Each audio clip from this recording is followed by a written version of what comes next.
เสด็จพระราชินีซิลเวียแห่งสวีเดน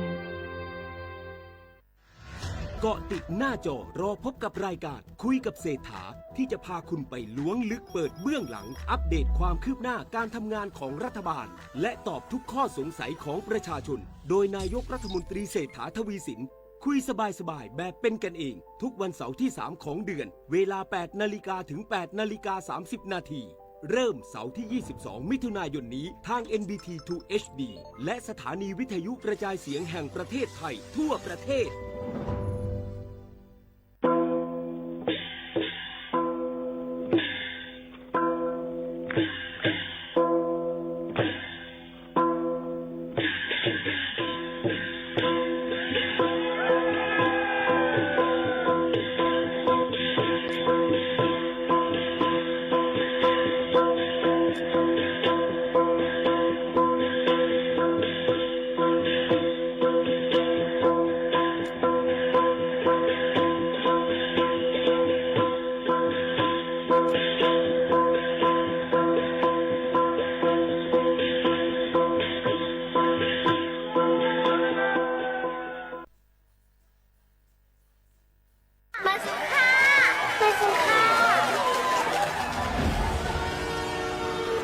ก้นก่อนหัวเสียงเฮ็ดไหน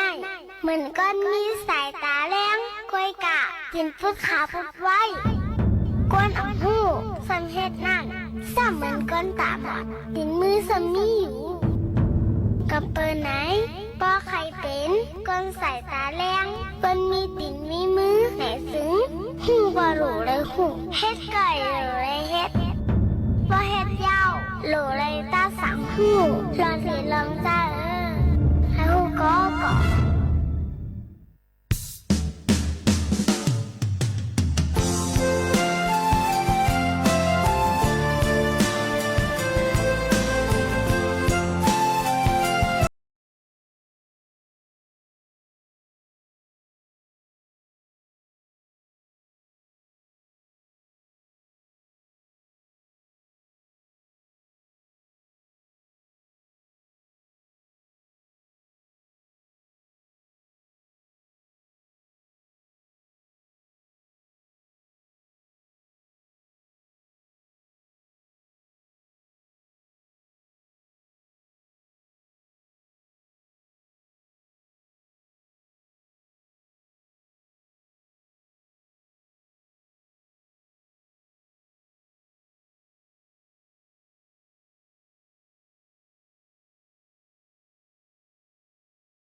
เหมือซุ้งค่าเหมือซุ้งพี่น้องผู้ยินถ่อมเฮาคาดังเซ็งกูก็กูก้นค่ะทบกันเนอตอนการภาษาความใต้ดีห้องปล่อยเสียงสวทเก่งใหม่ AM 1476กิโลเฮิรตซ์ค่ะเมื่อในถึงมาในวันพุธที่31เดือน7ปีคริสต์2เหงปลาย24ปีใต้2เหง1ปากปลาย18ปีก็จานในเหง3ปากปลาย86คู่ค่ะถึงว่าเหลือน8ลอง11คำในวันเมื่อในสิอยู่จอมข้าวผู้ปืนเผาและผู้จัดรายการโมขาวนู้นสุภาวันเชื้อสารวินเป็นอ้อยก่ออ้อยเสปอแม่พี่น้องเฮาเขาดีเรดิโอไทยแลนด์เก่งใหม่สวทเก่งใหม่นะคะสถานีวิทยุกระจายเสียงแห่งประเทศไทยจังหวัดเชียงใหม่คลื่นความถี่นะคะอองดี AM 1476กิโลเฮิรตซ์นะคะ49เซนตั้งประชาสัมพันธ์จังการเวงเก่งใหม่50100กับสืบมาเลตี053 276 007ข้าวยาม10ถึง11 มองเป็นข้าวยามภาษาความไต้หบทบจอมขาวสิเอามาดังเพียงความเอามาดังข่าวเงาฝากตอนจนถึงพี่น้องเขาค่ะอย่าลืมไลค์แชร์ในตอนการเนาะค่ะเอามาติดด้วยผ่านทางแฟนเพจ Facebook สวทเก่งใหม่ AM 1476กิโลเฮิรตซ์เอามาติดด้วยดัง TikTok เอามาติดถ่อมดังเรดิโอค่ะเนาะปืนปล่อยเสียงกว่าจ้อมกันเมื่อเร็วในยาวในนั่นค่ะยันเบอร์นั้นเลยค่ะเฮอพี่น้องเขานั่นถ้าผู้จ้อมกันกว่านั่นในค่ะเนาะเมื่อในยิ่งบกค่ะเนาะที่เอามาลาดเกี่ยวกับเรลองข่าวง้าอ่อนตั้งได้เป็นฟิงฟ้าราศีกันก่อนค่ะเนาะข่าวง้าฟิงฟ้าราศีกันก่อนในค่ะใน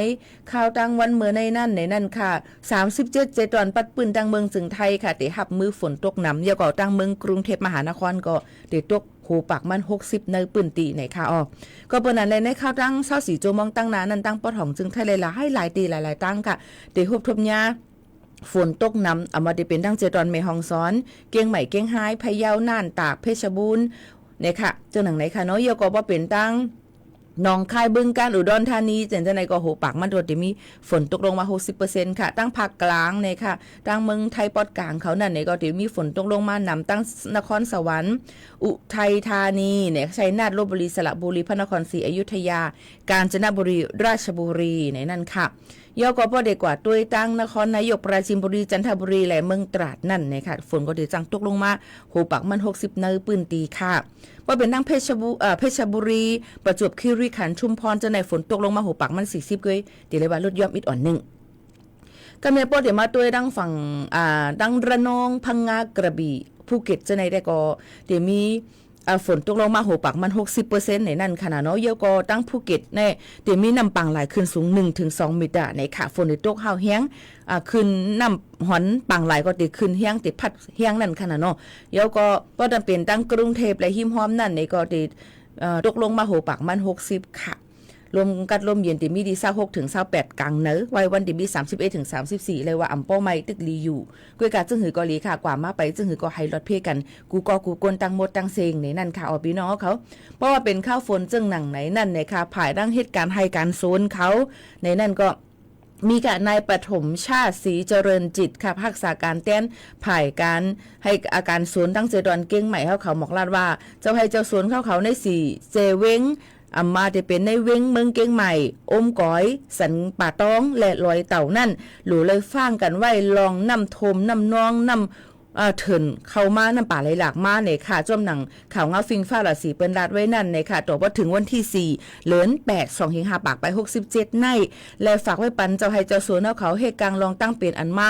ดีจ้อมไม่ตอกพักเยอะนางเขียวเฮาคันนั่นว่าจะเป็น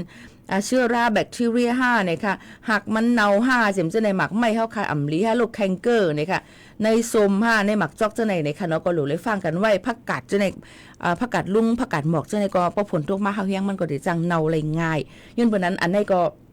เอาข่าวเงาจะในมาฝากไว้ปันเปรียบต่อให้เจ้าสวนเขาถูกดีเลยให้กังจึงหือถูกดีเลยหลูล้อมด้วยถึงกันจึงหือจึงหนังไหนค่ะยังให้ปอแม่พี่น้องเขานั่นเนี่ยค่ะกว่าลงเซ็นไซน์มายจื้อไว้ลงทะเบียนบนห้องว่าปรับปรุงทะเบียนเกษตรกรเฮาเป็นอันเหม่อนั่นขนาดดังหือที่ฮับลองจอยเทียมปันจอมหนัง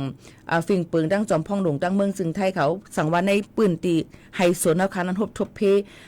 อุปัตหลายรองหลายอันในนั่นขนาดเนาะอันนี้ก็มาฝากตอนจนถึงปอแม่พี่น้องเขาให้เลี้ยงถ่อมจ้อมกันอ่อนตั้งในตอนที่1ในก่อนพี่น้องเขาค่ะก็มาฝากตอนจนถึงกันเจ้าหนังไหนค่ะเนาะเฮาค่ะ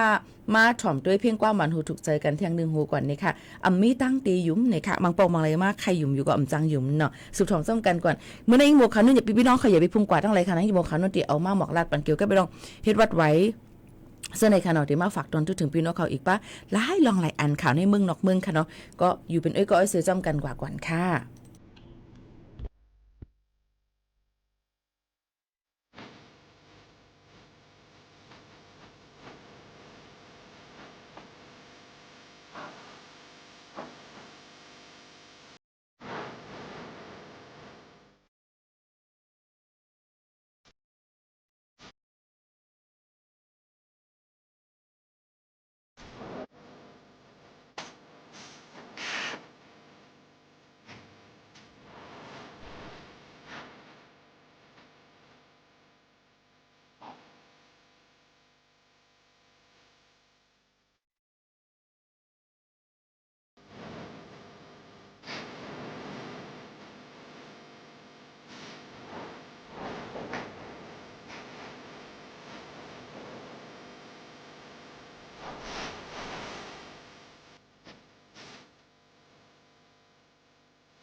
มีตั้งเตยุ้งในค่ะหนึ่งเพลงความค่ะมาฝากตอนถึงพี่น้องเขาให้แรงยินถ่อมจ้อมกันในตอนการเฮาค่ะ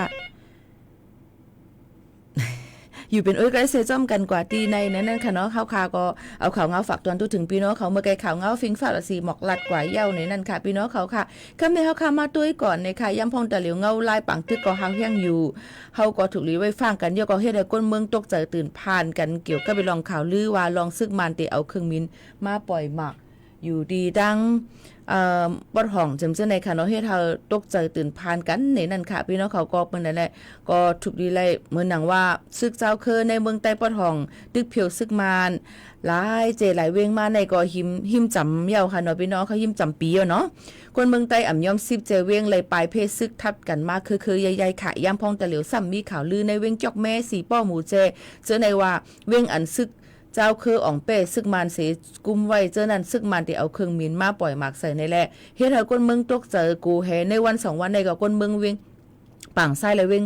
และเมืองกูก็อ่อนกันไม่เจอเลยพังอยู่พังกินกันในนั่นค่ะพี่น้องเขาก็บนนั้นแลก็เพราะว่าเลยยินข่าวเจ้านั้นก็ตกใจเต้ๆเนี่ยก็การลองเต้ๆอ่ำจังเอาคอยยืนยันเลยว่าตีเผออ่ำมีจุ่มเลยยืนยันว่าในสิ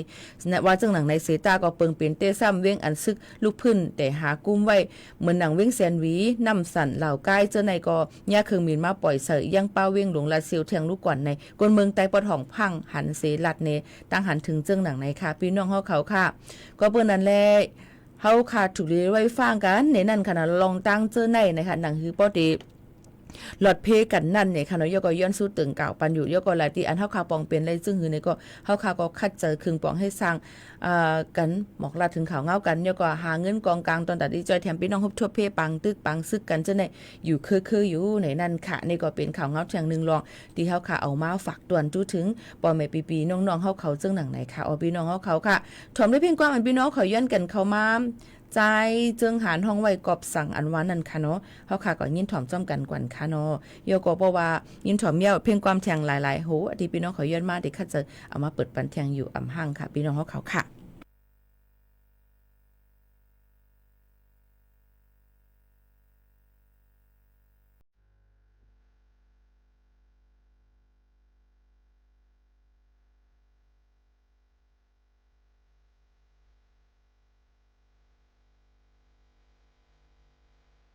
đại sĩ lại tự bên âu má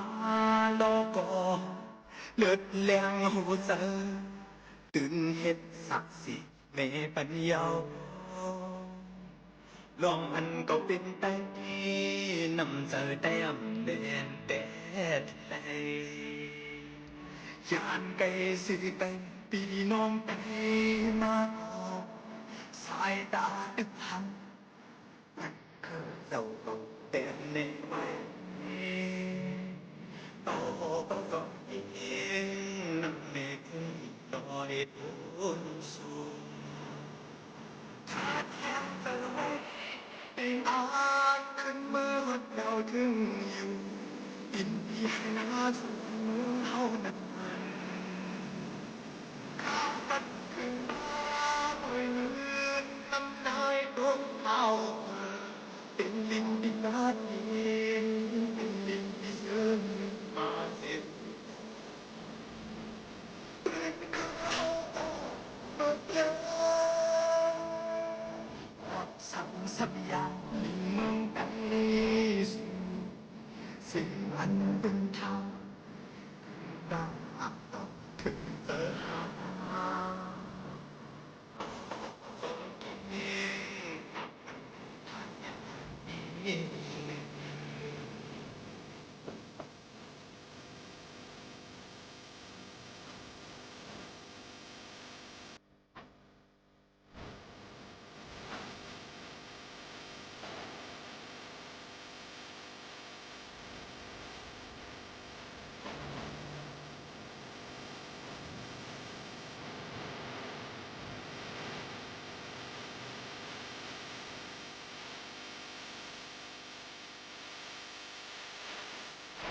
đại sĩ lại tự bên âu má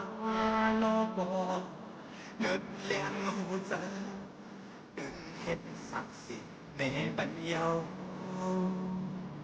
lòng anh có bên tay nằm giờ tay ấm lên สิไกปีน้องไปสายตาตึกทันมันคือสองแต่ในวัยโตเองนั่งแม่กูดอยต้นสูงจะไว้ได้อ่านขึ้นมาตอนอยู่เป็นเพียงมาสมเท่านั้นตัดขึ้นมาไว้เหมือนน้ำนายตกเอาเป็นดินที่นัดเองที่ซื้อมาเสร็จ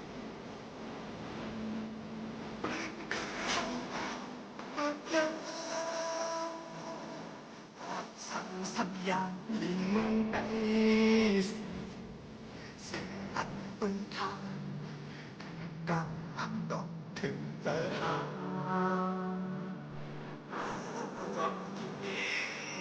แม่คงปันอีด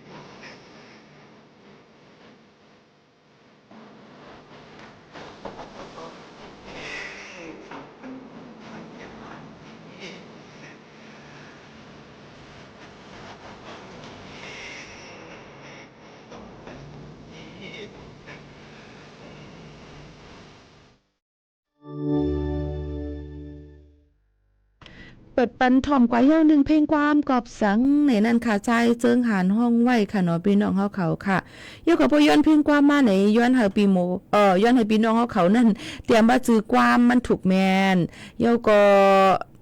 ติเลยว่าเหือเตรียมว่าจื้อก้นห้องความมันจอมให้นะคะเนาะแล้วก็จื้อความมันเนี่ยค่ะเพราะมันแม่นอีกหมู่เขาโน้นหามันเพราะว่าย้อนความมาว่าปานเฮาในทุกขันนาติหือในข้ามฮู้ได้หาความอันเลย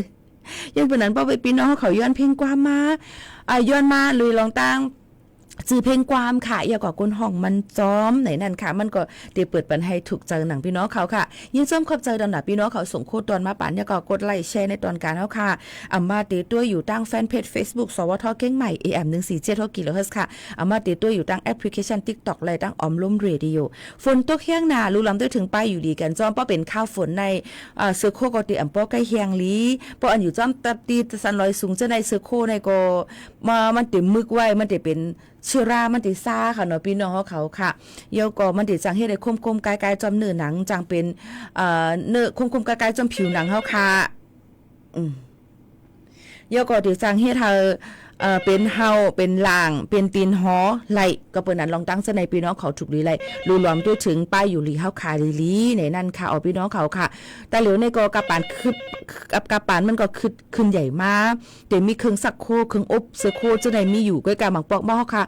ไฟอ่ำถึง5อยู่จ้อมตาเพยสัน105เป็นซึกเสือ5จมจะในค่ะเนาะก็ติบ่นั่นก็ติเลยใส่ไผฮู้ไถฐานนี่ก็หุ้มบ่ให้อยู่เนาะยุ่มยามว่าจึงนั้นในค่ะเนาะพี่น้องเขาค่ะก็เป็นแทงหนึ่งหลองที่เขาขามาฝากตอนจนถึงปอแม่ปีๆน้องๆเขาเจิ้งหนังไหนค่ะเนาะพอเด็กกับสืบกันเข้ามาตั้งห้องปล่อยเสียงค่ะกับสืบมาเมื่อพ่อยี่หมูขาวโน้นนั่นตึกเปิดปั่นเพลงความเมียนบอกว่าป้อว่าตึกลาดอยู่ในเดเตอ่ำจางเตอ่ำจางหับฝนพี่น้องเขาเขียนดอกป่องใจเสียกับน้ำเตรียมเป็นพี่น้องใต้ค่ะเนาะที่เป็นพี่น้องต่างเจ้าคือเขานะเด็กกับสืบมาหมูขิงหูข้าวค่ะเปิ้นว่าไปใส่ข้าวนี่ก็ไห้ก้ามเขามาติ๊กหาหยับเด่นในคณะลองตั้งเจ้าในก็หยับคานเจอเต้ๆในนั่นค่ะพี่น้องเขาค่ะก็ไม่โจกาเตกว่ายินถ่อมเกี่ยวกับพี่น้องวัดไหวถ้ากับถ่อมกันเดียวก่อนเนี่ยก็ต้องกับถ่อมความเตลีค่ะเนาะพี่น้องเขาค่ะยันเปลืองกันมาพี่น้องเขาเดียวว่าลาดเต็มไก่หำพันลาดเนี่ยค่ะย่างพ่องแต่เหลียวดันลองวัดไหวนั่นเลยค่ะกำนำเพราะเป็นพี่น้องแห่งการยันเมืองเขาค่ะเด็กเขามาเฮ็ดอยู่เป็นวัดไหวพาสปอร์ตวัดไหวแห่งการอันมาเฮ็ดอยู่สักทาง2 ปี 4 ปีจำเจ้าในแล้วก็ต่อกับจำปีอะไรปีนั่นเจ้าไหนค่ะมือหนังวี3 มวด 5วัดไหวแห่งการมวด 5ก็ติเฮ็ดกว่าซึ่งนั้นเป็นวัดไหวแห่งการยันเมืองอันลูกมาดังเมืองมวลโฮมตุ่มเมียนมาเมืองลาวเมืองกัมพูชาเมืองเวียดนามจำเจ้าไหนกำในมันเดี๋ยวมีทางจุ่มหนึ่งอันเป็นวัดไว้10 ปีบัตรบุคคลไม่มีสถานะทางทะเบียนเดี๋ยวมีทางวัดปืนตีสูงเดี๋ยวมีทางวัดเขียวขอบแหลงเดี๋ยวมีบัตรต่างดาวถาวรมีนำแน่นค่ะพี่น้องเขาลองตั้งเจ้าในนั่นเลยค่ะมังโก้ในมาอยู่เศร้าถังดังเมืองจึงไทย10 ปีไปเลยว่าถังย้อนบอกว่าเปิ้นเฮ็ดวัดอันไหนก็กว่าเฮ็ดเปิ้นเฮ็ดวัดอันไหนก็กว่าเฮ็ดเอาก็เอามาเป็นก้นโหโลฮาลากับแบบโฮมหางฮู้ว่าติเอาวัดไว้อันไรตกหล่นกว่าแปลกเจิมเจ้าในก็มียาก็แทงอันนึงเปิ้นมาอยู่เมืองไทยหึงเหี่ยวเนี่ยก็ซ้ำมีเงินนำบ่เก็บเงินนำมาในเฮาข่าวก็ว่าเฮียงก็ไหล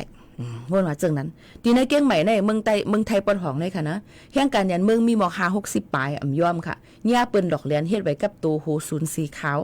และซุ่มเงินนับโหเซียนก็มีไหนนั่นค่ะพี่น้องเขาในเป็นวัดโหซุนดีกว่านะสีขาวข่าวไทยเขาก็ลาดไว้ว่าป่นมาเมื่อวันที่26เดือน7 2เฮงไป24นั่นมีแห่งการยันเมืองกำพองเอาป้าดังศักดิ์ศรีหลักฐานเสมาถึงลาติเจ้าหน้าที่ฝ่ายหมายพังไว้กับตัวก้นเมืองหมายหาเจดอนเก้งใหม่ว่าหญ้าปืนหยอกเหรียญลองตั้งแต่ก็เมื่อปีนั่นมามีก้นสืบมาลาดว่าลูกดีไว้แห่งการสีของเสตีเรียกลายปันไว้กับตัวหมายฟังโหซูนสีขาวมันใจว่ามันฮู้จักกันตั้งเจ้าหน้าที่ฝ่ายเฮ็ดหมายฟังหลายเจวิงเพราะเขาเฮ็ดหมายฟังซุนโหซูนจึงตีไรกว่าหมด8ปืนเจ้าเก่าอันมีในเสียนไม้ไว้ของไว้แห่งการยันเมืองนั่นกว่านั่นเสียตีไรเมจัดปืนตัวเจ้าเก่าใหม่เมปอดถ่ายขึ้นใหม่ฟังอันใหม่ก้วยกาตีไรเสียงกาเหตุการณ์นั้นไหนค่ะซึ่งไหนค่ะไว้กับตัวสีของไว้แห่งการยันเมืองอ่ำใจคนเมืองไทยนั่นไรเสียงกาวิสาไรเสียงกาต่ออายุกูปีซัมมีสุนเหตุการณ์ไรยิงปอกอ่ำป่น4ปีป้อเป็นไว้โหซุนสีขาวเป็นก้นอ่ำมีหมายฟังเมืองในเมืองไทยอ่ำนั้นก็ไว้10ปีอันเฮาคาฮู้จักกันนั่นมีศูนย์ไล่นำหรือสีไว้สีขวางเปิ้นว่าไหนก็เปิ้นนั่นแหละเขาก็ใครไล่วัดไว้หมายพังเป็นสีขาวจอมปักเปิงหมายมีแต่ก็จอมหนังปักเปิงหมายมีแต่ก็ใครแหลกลายก็กาเปิ้นว่ามีตื้อตั้งนำหรือสีวัดไว้แห่งการนี่เขาก็ใครไล่ในนาปอยซาก้นกลางนั่นซ้ำว่าเฮ็ดอะไรอยู่ในแหละเขาก็พร้อมใจเงินปั่นมั่นใจลุ่มเขานั่นเป็นลุ่มฝ่ายเจอแถมปักเปิงหมายมีผุยไว้ปอกแม่ปูคาคิมเฮือนเฮาแท้ปอกแม่ปูคาเจเว้งสันกำแพงเจดอนเก้งใหม่เขาเลยเอาหลักฐานส่วนตัวกว่าใส่เส้นไม้ตีลุ่มนั่นพอยาวก้นตีลุ่มนั่นป้าเขากว่าตีลุ่มฝ่ายพ่องำเจเว้งเหมือนหนังเจเว้งแม่ริมรอยสะเก็ตสันซ้ายสันกำแพงเก้งใหม่เจมเจอไหนเมื่อเขากว่าแผ่วตีลุ่มก็มีเจ้าหน้าที่มาตองถามปื้นตัวเขาเสียเต็กปั่นไล่หัวมือเขาไว้อยู่แต่ตีเลยวัดหมายฟังนั่นเจอเขาเลยเสียเงิน1ก็เลย25,000 ถึง 60,000 วัตต์มังก็เสียเงินเป็นแสนวัตต์กวนปั่นเงินไว้มี50ปลายก้วยกับไปมาหลายเรือนก็อ่ำเลยหันหมายพังเขาก้นกลางนั่นกำซ้ำว่าศักดิ์ศรีหลักฐานไปเตรียมทุนกำซ้ำว่าเจ้านาตีตึกออกตั้งไปตั้นลงลายมือเจียมเจอนั่นกว่าลิงมาไว้ปันอยู่เมื่อเจอเขาลาดว่าอ่ำเฮ็ดเย้าให้ปันขึ้นเงินเขาจึงไหนจึงตัดขัดแปดตั้งกับสืบขามันว่าปิกฟงแปดสืบฟ้นก็อ่ำไล่เมื่อกว่าด้วยตีลุ่มหมายมีอันว่านั่นจึงหับอึดแทบซ้อกว่ากวนหิมหอมลาดว่าเขาอ่ำใจจุ่มลงปองจึงมาขาดห้องอยู่โจข้าวกล้วยไหนแลจังหู้ลียาว่าเขาย่าเปิ้น8แหลนดังหือป้อเตไรขึ้นเงินอันไรปันไว้ตีในนาก้นกลางนั่นไรสังดังหือมันใจป้อเตอ่ำไรกว่าหาเลียนเปิ้นต่างตีแทงไรสังจังไรมาถึงลาติเจ้านาตีเขาไว้นายบุญยริศนิปาวานิชค่ะผู้ก้อนลุ่มเงางุ่นหมายฝังเจตอนหมาย5ลาดกว่าที่ผู้สื่อข่าวว่าลองในเฮ็ดให้ก้นเบิงลู่ซุ่มเงินตองเสปลายอ่ำกาเฮ็ดให้ชื่อเสียงลุ่มลงปองจึงลู่จอมกว่าแลเตจอบจ้ามเอาตั้งพิษเฮาถึงตีเตส่งถึงจุ้มุกจุ้มไผ่จอบจ้ามเอาตั้งพิษอันเอามุคาดีเนี่ยค่ะDSI เขาอันว่านั่นในค่ะพี่น้องเขาลองตั้งเจ้าในมันลีโกเนี่ยอันไหนนั่นค่ะย้อนเปิดว่าเฮาค่ะใครกว่าง่ายหลมเจอใครเฮ็ดว่าเฮ็ดไว้สิอันเฮาค่ะเก็บหอมเงินมา1ปี2ปี3ปีเจ้านั่นไหนไรปันก้นกว่าจ้อมอันก้นอันหยอกเหรียญในกุ้ยย้อนเปิดนั่นแหละเงินทองอ่ำเข้าเผอออกเผอเงินคำในอ่ำเข้าไผออกไผอยู่ในท้องเฮาเนี่ยก็เอาเก็บไว้ลีๆหรือเลยฟังกันไว้จ้อมลองวัดไว้ในยามพองแต่เหลวมีคนถามว่าเปิ้นเฮ็ดไว้10ปีตีนั่นว่าปีไหนว่านะเฮาอ่ำมีปุนพรเตลาดค่ะเฮาเป็นผู้สื่อข่าวในเฮาเตลาดลองอันลีลองอันเป็นกลางมานั่นกุ้ยลองตั้งเจ้าในป้อว่าไขหูในหรือเลยกว่าต้องถามอองที่เฮาคายอยู่เหมือนดังลุ่มพองลุ่มเจเวงตีเอิ่งเฮาคายอยู่ในปอกในหย่อมเฮาคายอยู่นั่นท้องผู้ถามผู้ใหญ่กุ้นลงปุเกปุก้างเขาจึงในเตลีที่สุดเนี่ยค่ะก็ไกย่ำพองแต่เร็วป้อเฮาคากว่าเฮ็ดเนี่ยค่ะเลยเฮากว่าเฮ็ดก็ได้เป็นกองป้อทอินมาปนก็ว่ามันหลายกองใจมไหลในเงินเฮาก็ซุ่มกว่าหลายๆในเอาค่ะลองตั้งคู่หลอดอันที่มันเกิดขึ้นมาเลยภายร่างการหยอกเล่นกินกันนั้นมันมีนำหนักย้อนปนนั้นพี่น้องเขาถูกหรือเลยไว้ฟังกันอย่าไปหยุ่มใจเผยเลยง่ายๆมันก็ว่า ยันเจอแถมพี่น้องไต้มาเฮ็ดนั้นเฮ็ดไหนในเฮาค่ะก็เฮ็ดติมันแต่เหลวในก็ปันเงินกว่าไว้ 2-3 มื้อน่ะไปเลยเฮ็ดเจ็มเจอในก็มีเที่ยงอันนึงซ้ำเมกาออนไลน์ค่ะ แม่กล้าออนไลน์ในหลูเลยฟังเอาไว้กล้าโฟนว่ากล้าค้ำว่ากล้าอย่างก็เยาหลูเลยฟังไว้ค้ำใครอะไรก็ซื้อดีเสียงมันค่ะโทรศัพท์ใครอะไรก็ซื้อดีเสียงโทรศัพท์อย่าไปซื้อในออนไลน์มันถูกหยอกเลียนกันมันก็บ่ไรเงินกว่าอย่าอ่ำปันคู่ของเฮามาก็ไรเหมือนกันลองตั้งเจอในก็หันอยู่คือมันก็กูว่าอายว่าปอเฮ็ดอีสังหลูเลยมีเงาหักศักดิ์ศรีค่ะเก็บหลักฐานมันไว้กว่าตึงลาดดีลุมปลิเขาก็ตึงลาดไว้บ่มีน้ำจุดุมกันกว่าตึงกาวลาดไว้ว่าก้นก็ไหนมันหยอกแหลนเจ้านั้นเจิงไหนมีคนถามมาหลายก็ค่ะว่าปีหมูขาวเนินค่ะรีวิวปันลองอันไหนอีหนึ่งเพราะเขาอ่ำเจอเขาอ่ำจังรีวิวปันเนาะอันไหนตัวยุกอย่างมันป้อมเจอเขาดีรีวิวอันนี้มันลีนั่นมันแคบหนาเนี่ยก็มาปนเอากว่าเจอหน้าเปิ้นล้ำหน้าเปิ้นกวยมาตีถือก็มันได้ว่าด้วยมาตีก็นั้นก็เหนื่อยหยาบค่ะย้อนเปิ้นนั่นแหละเฮ็ดอีสังหลูเลยวนไผ่ปานาปะหลังดีลียอก็ลองวัดไว้ในมีอีสังตีง่ายมาเลยง่ายๆก็เปิ้นนั้นฝากฟังไว้ปั่นกูก็กูก้นค่ะถอมด้วยเพียงความอันย้อนกันเข้ามาเกี่ยวกับเลยลองเพียงความเมืองห่างลีล่างคือจงใจค่ะจ่องตึกมีไว้อยู่ค่ะก้นอันย้อนมาปย้อนมาติเปิดปันค่ะนะเพียงความล่างคือในเขาอ่ะพี่น้องเขาค่ะเขาคำว่าถ่อมจำกันค่ะเนาะ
องเขาให้เลยยินถ่อมจ้อมกันในวันเมื่อในเที่ยงก้ำนึงในนั่นค่ะก็เปิ้นนั้นแลพี่น้องเขาค่ะพอขอความอันพี่น้องเขาตักกันเข้ามาหมู่เขานุ่นอ่านอำตั้นขึ้นอำหันในย้อนน้อมเมียนำค่ะหน้า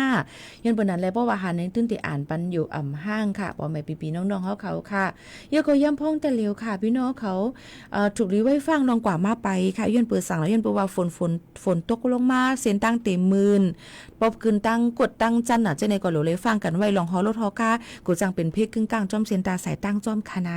ฝากฟังไว้ปันปอมให้พี่น้องเขาเสรู้ล้อมด้วยถึงป้ายอยู่ดีกันกูก้นตั้งหมดตั้งเสียงไหนค่ะพี่น้องเขาค่ะก็เปิ้นนั้นแลเพราะว่าพี่น้องเขาใครฮู้อีสังเพิ่มเติมเที่ยงไหนก็ต้องถามกันเข้ามาฮู้เด็ดตอบปันค่ะเพราะฮู้เด็กกว่าต้องถามผู้ลงเรียนเสมาตอบปันพี่น้องเขาอยู่ห่างค่ะถอมด้วยทางเพ่งความหูเลยค่ะกำตกลื่นค่ะ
ไว้ยาวนา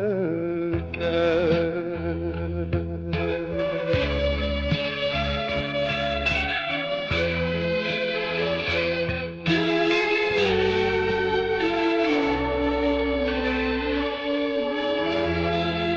การตกลิ้นค่ะก้อยกาข้าวยามเฮาค่ะมาถ่อมน้ำกันในดีในก็ยังเป็นตกลิ้นค่ะเนาะเฮาค่ะมาถ่อมเป็นอ้อยก็อ้อยเสซ่อมกันในตอนการเฮาค่ะที่ในค่ะมาเช็คกันด้วยว่าผู้เลอเพอเปลี่ยนไว้ผังหางจึงหือพองเนาะพี่น้องเฮาเขาค่ะมาด้วยค่ะเนาะว่าพี่น้องเขาต้องตีห้องว่าลองป้ายเจอหือตั้งเปลี่ยนป้ายเจออำนั้นก็โรคซึมเศร้า5ในมาด้วยก็แล้วก็ด้วยต่างก็ด้วยดีตัวเก่าๆค่ะเนาะหังผัดหังมันอันที่ถอมมิ่งหมู่ค่ะโน่นในว่าจ่องพี่น้องเขามีป้ายวนลองหมายถอน5มันจึงว่าความคิดลบๆอ่ะไม้ถอนเนาะอำเลยป้องอำเลยรอนั่นเฮือน่ะฮู้ได้เฮ็ดทั้งให้เลื่อมฮู้ว่าดีกว่าที่มามันว่นสอนน้ำเนียนตุ้มเติกนาตีการงานหลายคนหิมหอมจะไหนจ่องเปลี่ยนอยู่หือ1ข้อเที่ยงข้อนึงนั่นซ้ำไหนค่ะพี่น้องเขาค่ะอิ่มมือ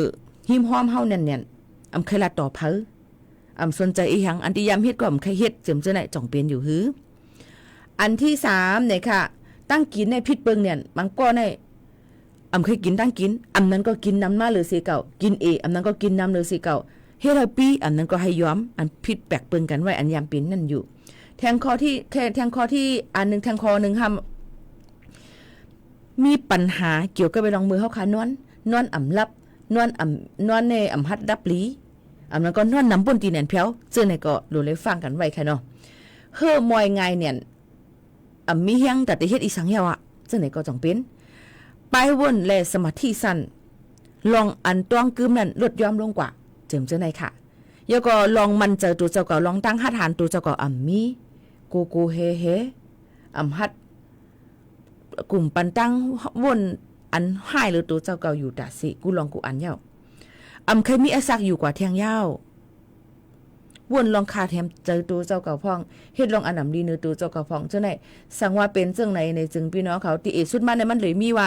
ติเอสุดมาหนูเลยเปลี่ยนอันนี้ตั้งเปลี่ยนอันนี้หมู่เขานนรัดมานั้น5ปอก5ลองขึ้นกว่านั้นก็มีข้อ1ข้อ2ติเอ็นมัน1อันนั้นก็มีตั้งวันนั้นก็เป็นแค่ว่า1วงได้ 2-3 ปอกบ่เป็นจังไหนจึงถูกเลยเอากว่าหบทบมอยากดจัดกดทัดด้วยยก็หาล็อกไลแก้ลิดปัญหานั่นกว่าก็บ่ว่ากูจังเป็นตั้งเป็นป้ายเจอไหลตั้งเป็นโรคซึมเศร้าไหลในนั่นค่ะพี่น้องเขาค่ะอันนี้ก็มาฝากไว้ปั่นปอแม่พี่น้องเขาค่ะพี่น้องเขาค่ะห้องนั่งยุ่มห้องเหนือเส้นตั้งใหม่นั่งยุ่มห้องเหนือเส้นตั้งใหม่เหนือเส้นตั้งใหม่ในนั่งยุ่มเนี่ยมีใครอยู่เนาะ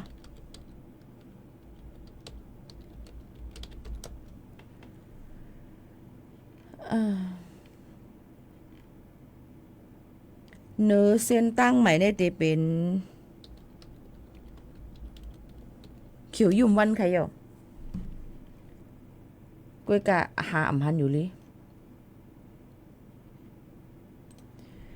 หาหันอยู่ลิข้าวยามก็จำหมดจำสิ่งจองใจเขียวยุ่มวันห้องไว้ค่ะยุ่มวันเนี่ยมีค่ะนะผู้พ้องความจือยุ่มวันนะหามหันต่อที่หานพี่น้องเขาเฮ้ยผ่าดันเมื่อดังเพ่งความหูในก่อนเส้นตั้งแต่ไปนั้นมีไว้ตอนแต่เฮาขากูกอกูกวนยาวใกล้ๆเฮาขาได้เลือกไปเส้นตั้งจังหืออย่าลืมไปเส้นตั้งอันซื่ออันใจมันแหละเฮาหนังกลางใจยังอ่านให้เตรียมทวนกันกูกอกูกวนค่ะย้อนสู่ปันเฮาเมืองใต้เฮาขากัดเย็นขันๆไผๆเสกรรมข้าวหมูข้าวนู้นผ่าดันเมื่อยาวค่ะไม่สงค่ะ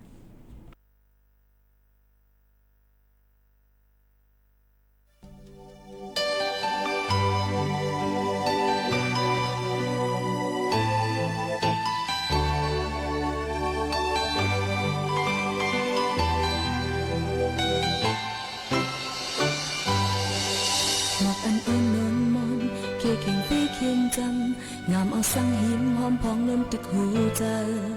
ฝ่าเอาอุกหาจัดลัดเอาเจอหายอมเคยยอมเปิดพองลมเย็นสอนเอาลองมังมีเป็นย้อนเป็นเปิ้นในเต็กเต็งอยู่บอกอันนี้หิมหอมเรื่องเอาท้องปิวไก่มุมมองมางยาดังคอขวมยาวหาเอาเกาะตายวักตัดใจเข้าทุกยาวอ่อนน้องยิงหัดโตน้ำตา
รับฟังข่าวต้นชั่วโมง 11 นาฬิกากับไอวรินทร์อนันทเมธค่ะ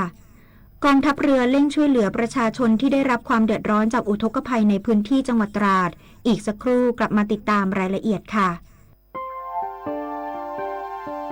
หากเปรียบประเทศไทยเป็นต้นไม้ใหญ่ที่ยืนหยัดมายาวนานยังรากแห่งขนบธรรมเนียมประเพณีและวัฒนธรรมลำต้นมั่นคงยืนยงยึดมั่นในสถาบันชาติศาสนาและพระมหากษัตริย์